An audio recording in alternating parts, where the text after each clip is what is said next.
So the jet, obviously very highly powered aircraft and very manoeuvrable, but still, even in the temperatures of the day at Waddington, it's still a fairly tricky manoeuvre to get a loop from takeoff out of it, just because of the weight of the aircraft at takeoff. You've got about 5.5 tons of fuel in there in a 12-ton jet, so that's what 17 odd tons of aeroplane to get around the sky with 40,000 pounds of thrust going vertically up. So I'm just kicking off there to the left-hand side because the display line at Waddington is actually further to the, let's get this right, further to the east than the runway itself. You just need to kick off to get out the way of it, to get onto the line. It's actually just about where the taxiway is, you see it as you go up. So coming over the top of the loop, you might hear on the other tape, it's got speed low recover coming in from the aeroplane itself. It's just warning me that I'm coming down towards the lower speed boundary. But quite happily the jet goes over the top quite nicely and back down, and it actually levels off at about 1,000 feet coming off the loop, so you gain 1,000 feet in that manoeuvre, which just shows you how much performance the aeroplane's got. Coming straight towards is now a judgment call really as to how close to the line I get to the 230 metre line, and then to turn back onto the 45 axis on the way out of the runway, and then go straight into full afterburner to climb up at 70 degrees nose up and around about 170 knots. And then really now I'm just trying to get back into dry power on the aircraft to get down to 300 knots to do the oblique loop. So all that is really is a loop on a 45 axis from the horizontal.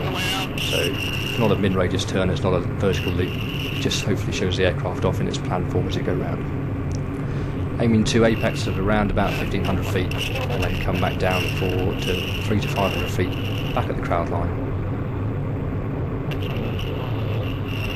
At the end of that, I'm coming around a 270 flat turn and just in dry power now to point back at crowd centre, and then what I'm looking to do is to do a 270 reversal, pitch up reversal in front of crowd centre.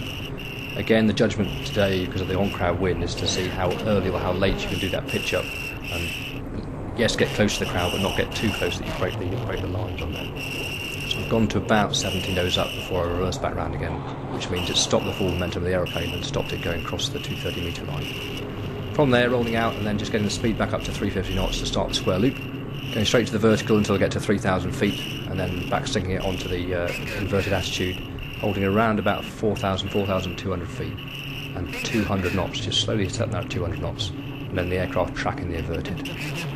You might hear the aircraft talk to me and say speed low recover at this time, or it actually says fuel low as well, so effectively, because you're inverted, it's only got a limited amount of fuel at inverted attitudes at some stages.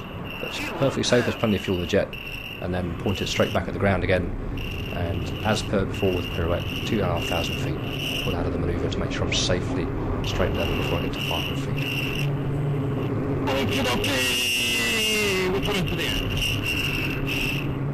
Coming towards the end now, just reversing out for another easy reversal as the jet backs round. From the ground, you should see that with the back end of the aeroplane just skidding round in a turn, which looks quite impressive from the ground, I'm led to believe. And then back on now for a low pass down to 100 feet again, a low pass then to vertically pull up. Start that manoeuvre at around about 500 knots. The jet actually accelerates in the pull, so I'm still doing 500 knots in the vertical at 10,000 feet as I keep going up. And then as you go, just 2 360 twinkle rolls, as you can see, just to show the jet off as it goes up. Monitor trip. Oh, now. The jet's coming into land there. Well, I'm holding literally the whole thing's flown on alpha, so I'll fly the jet in at 12 units of alpha of angle of attack, which equates at that sort of fuel weight to around about 160 knots. And you literally point the nose of the aircraft at the threshold of the runway, and then just hold the alpha on the power. I've just sort of sat there on the power, holding 12 units. As you come over the threshold, just check to about half degree nose down, close the throttle to idle, and the jet will settle quite nicely off the runway.